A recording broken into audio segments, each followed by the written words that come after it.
राहुल सांकृत्यायन जी की पुस्तक दिमागी गुलामी में आज जिस लेख को हम लेंगे वह इस पुस्तक का अंतिम लेख है।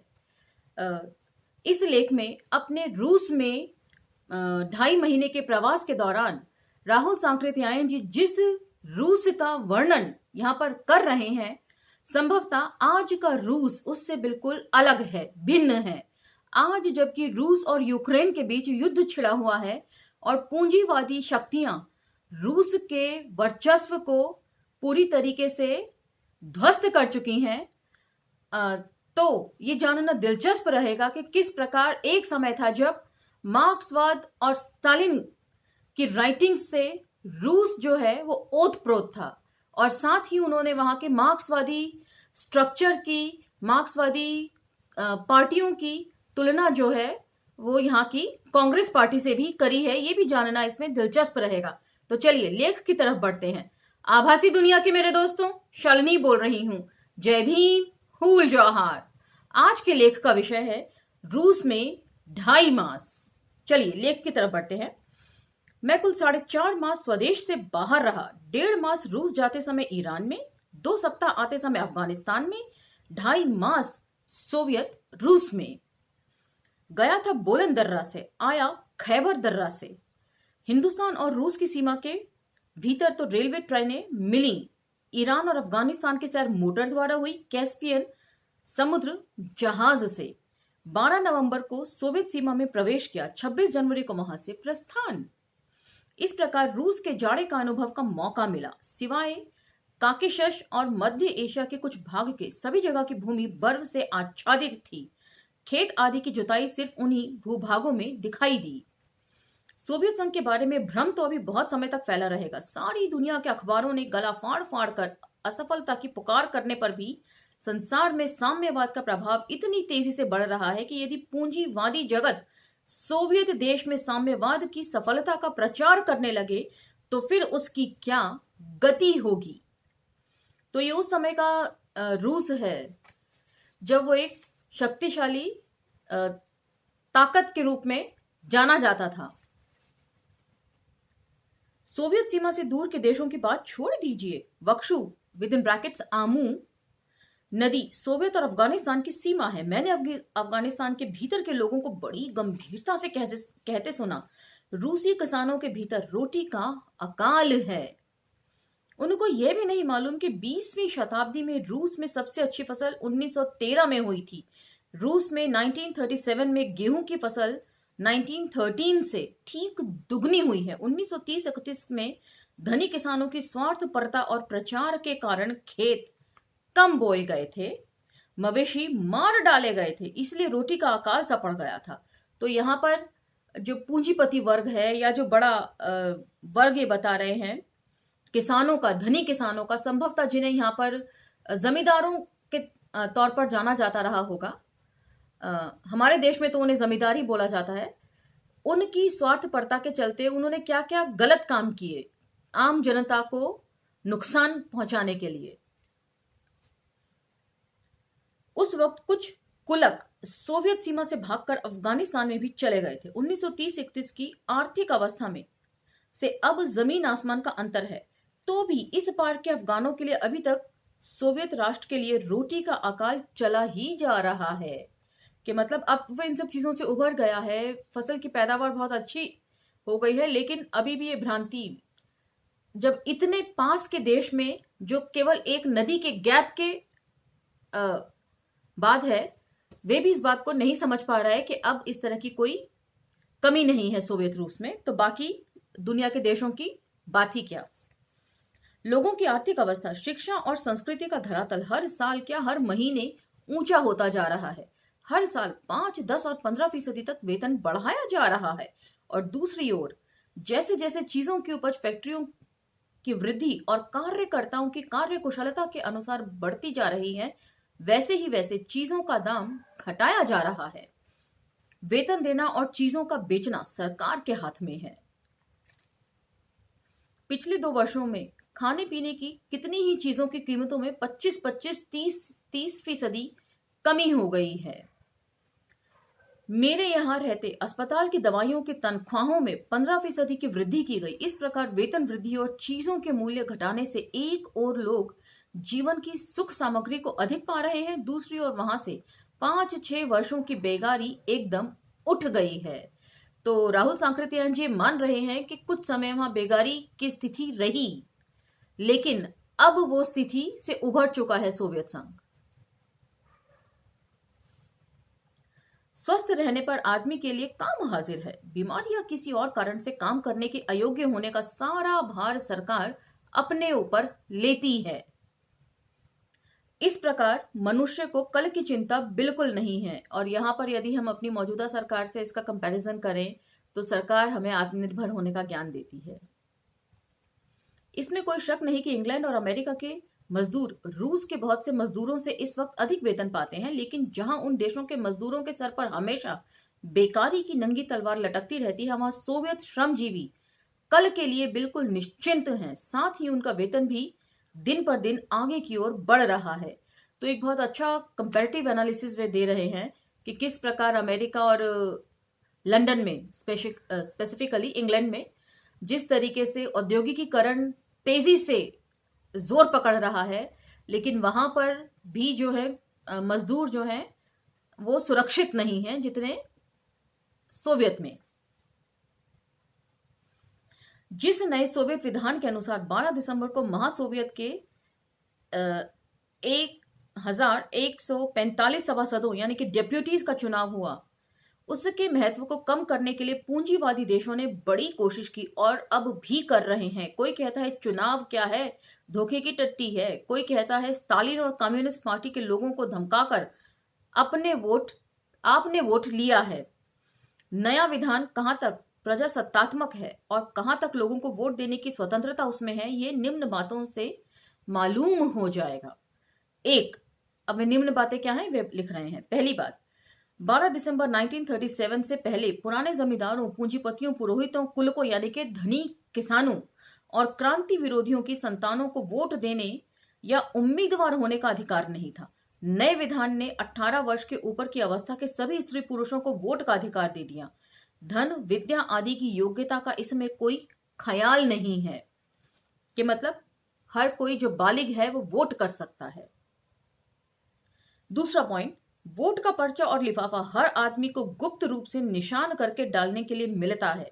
वोट देने का ढंग ऐसा रखा गया है कि वोटर ने किसको वोट दिया सिर्फ वही जान सकता है। तीसरा, जिसे 51% वोट नहीं मिले वह सभासद नहीं चुना जाता। चौथा, नामजद करने का अधिकार ट्रेड यूनियन आदि संस्थाओं अथवा किसी भी सार्वजनिक सभा को दिया गया है। क्योंकि सोवियत को कोई व्यक्ति ऐसी संपत्ति नहीं रखता जिसकी सहायता से वे चुनाव का प्रचार कर सके या बड़ी बड़ी सभाएं संगठित कर सके। चुनाव के प्रचार का सारा खर्च व्यक्ति के ऊपर न होकर संस्थाओं के ऊपर पड़ता है, इसलिए नामजद करना भी उन्हीं के हाथ में दिया गया है। सोवियत चुनाव के नियमों में कोई ऐसी बात नहीं है जिससे एक चुनाव क्षेत्र में दूसरा प्रतिद्वंद्वी उम्मीदवार न खड़ा किया जा सके, लेकिन कम्युनिस्ट पार्टी अपनी सेवाओं में वहां इतनी सर्वप्रिय पार्टी है कि मुकाबलों में पराजय का निश्चय समझ सामने आ ही कौन सकता है।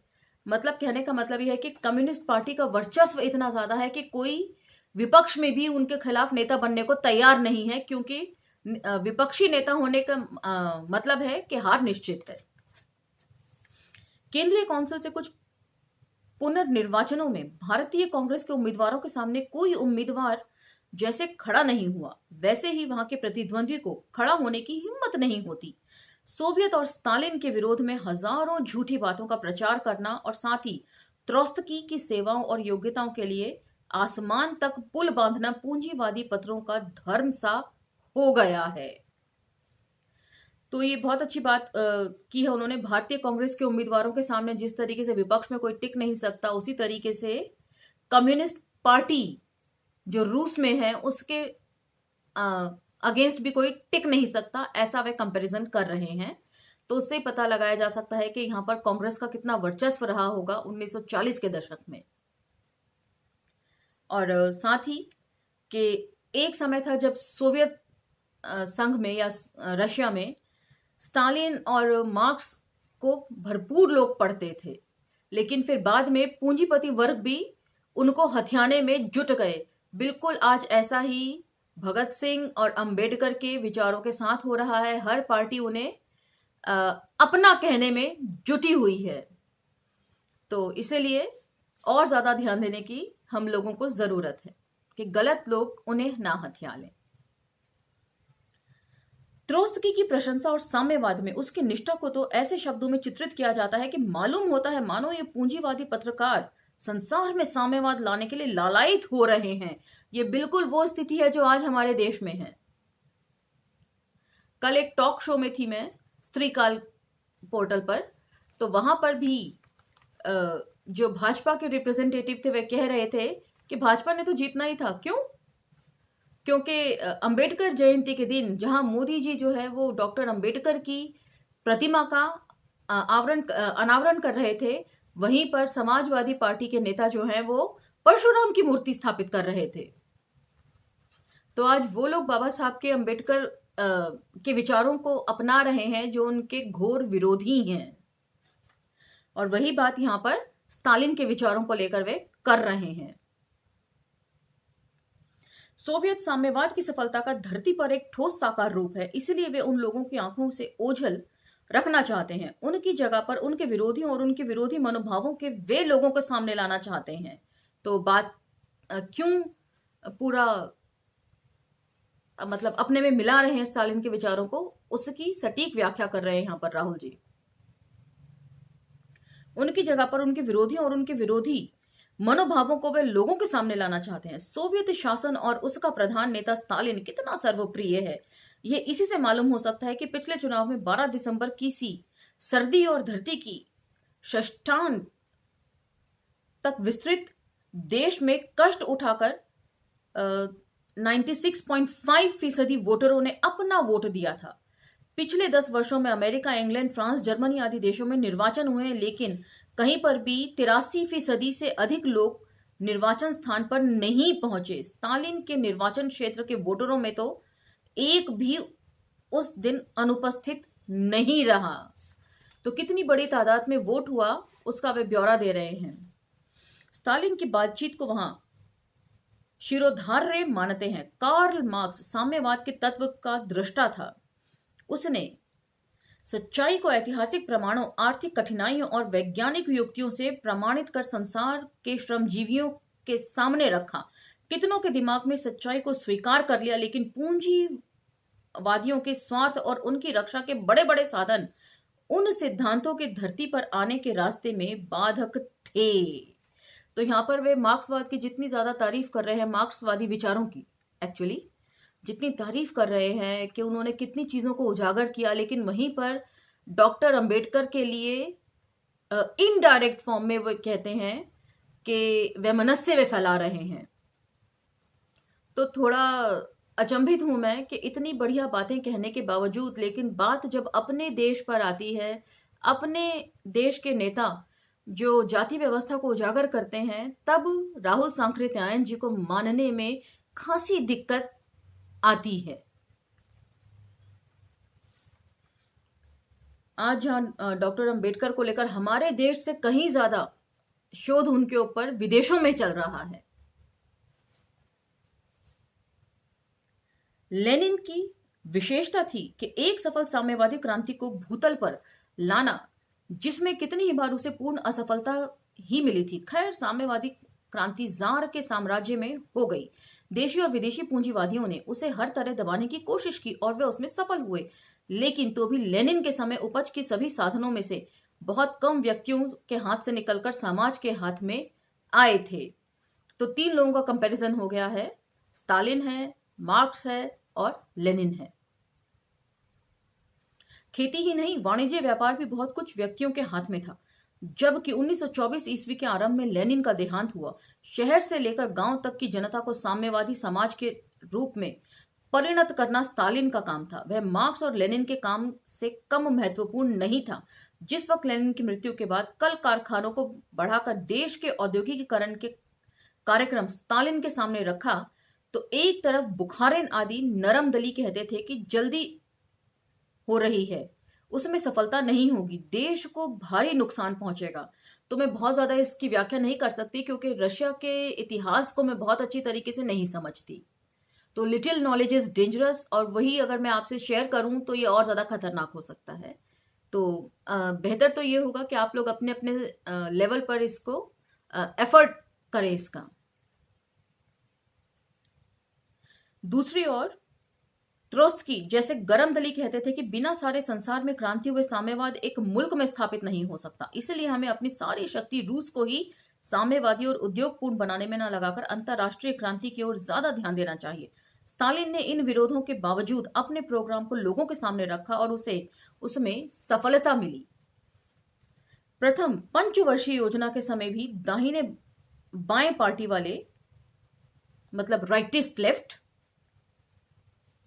इसी तरह विरोध करते रहे, लेकिन सोवियत जनता ने अपनी आंखों से इन योद्धाओं द्वारा आशातीत आर्थिक सफलता देखी थी। स्टालिन के नेतृत्व में रूस के नष्ट प्रायः उद्योग धंधे 1927 तक महायुद्ध से पहले की अवस्था में आगे बढ़ गए, और प्रथम और दूसरी पंचवर्षीय योजनाओं की समाप्ति के बाद तो सोवियत प्रजातंत्र यूरोप का सबसे बड़ा उद्योग धंधा परायण देश हो गया। तृतीय पंचवर्षीय योजना द्वारा सोवियत प्रजातंत्र कहता है कि अमेरिका को भी मात कर उद्योग धंधे में वे संसार में प्रथम स्थान ग्रहण कर ले। इन पंचवर्षीय योजनाओं का आरंभिक वर्षों में लोग मजाक उड़ाया करते थे, और अब सफलता के बाद हर देश उसका अनुसरण करना चाहता है। इन योजनाओं द्वारा सोवियत जनता ने अपने भूख और बेकारी के दिनों की जगह कुछ सुख समृद्धि के दिन देखे, अविद्या और निरक्षरता की जगह ज्ञान और कला का प्रचार सार्वजनिक होते देखा। तो किसी भी देश की तरक्की के लिए किन चीजों पर फोकस करना चाहिए किसी देश के ईमानदार नेताओं को, उसके बारे में भी वे यहाँ पर चर्चा कर रहे हैं, जिसमें शिक्षा सबसे अहम वे बता रहे हैं, और उसके साथ ही साथ कला के क्षेत्र में भी आगे बढ़ना चाहिए वे बता रहे हैं।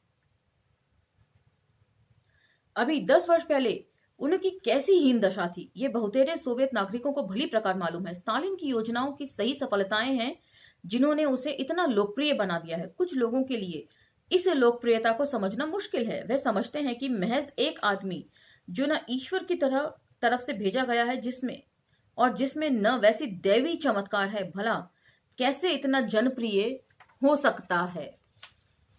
जब तब कितने ही षड्यंत्रकारियों को सोवियत सरकार ने जो दंड दिए हैं, उसे बढ़ा चढ़ाकर पूंजीवादी पत्रों ने इस प्रकार संसार में फैलाया है, और कितने ही लोग समझते हैं कि सोवियत शासन की नींव बहुत कमजोर है, हिंसा और आतंकवाद के सहारे उनका शासन चल रहा है।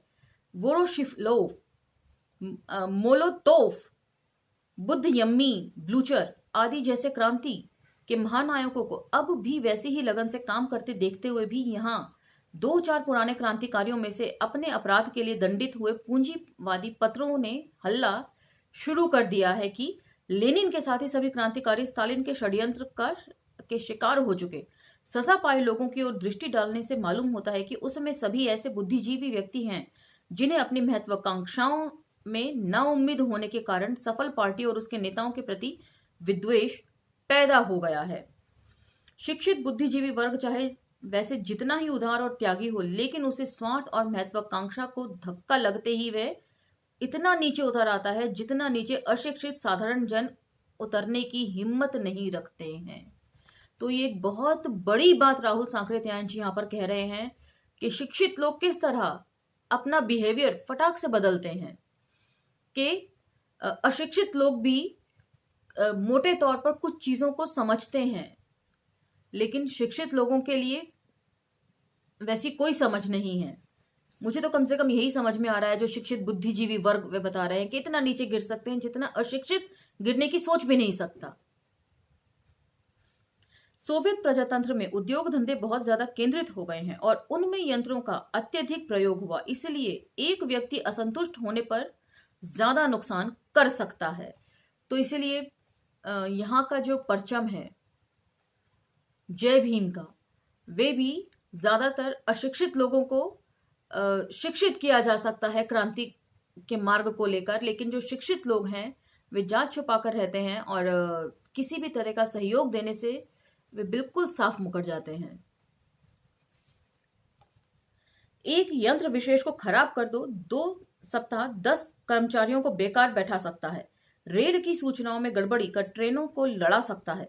गहरी खानों की पंपों को खराब कर उसमें पानी भरवा सकता है। जिन लोगों को हाल में सोवियत सरकार ने कड़ी कड़ी सजाएं दी हैं, उन्होंने यही अपराध किए थे। उनके पीछे जनता की कोई सहानुभूति नहीं। वस्तुतः वे जेलों में पकड़कर बंद न किए गए होते तो लोग क्रोधांध हो उन्हें अमेरिका के गोरों की तरह लेविन से मार डालते। ऐसे लोगों को सोवियत शासन और स्टालिन के जुल्म का शहीद घोषित करना विदेशी पूंजीवादियों के अपने मतलब की बात है। और इस प्रकार सच का झूठ करना तभी तक होता रहेगा जब तक कि सोवियत शक्ति एक भारी युद्ध में अपनी सबलता को सिद्ध नहीं कर देती। और क्या जाने इसके बाद भी जब तक कि भूमंडल पर पूंजीवाद का अस्तित्व है, ऐसे झूठे प्रचार भी कभी बंद नहीं होंगे। तो आज अपने आप को युद्ध के जरिए वे स्थापित करवाना चाह रहा है सोवियत रूस, लेकिन किस बिना पर, यह भी जरूरी है। तो इसके साथ ये पुस्तक समाप्त होती है। 1-2 दिन का समय लूंगी, नई पुस्तक का चयन करूंगी, उसे थोड़ा पढ़ूंगी और फिर आपके सामने दोबारा हाजिर हो जाऊंगी उसके पाठन के लिए। तब तक आज्ञा दीजिए और हमें बहुजन विजडम और अंबेडकर नामा ग्लोबल पर भी फॉलो करिए। धन्यवाद।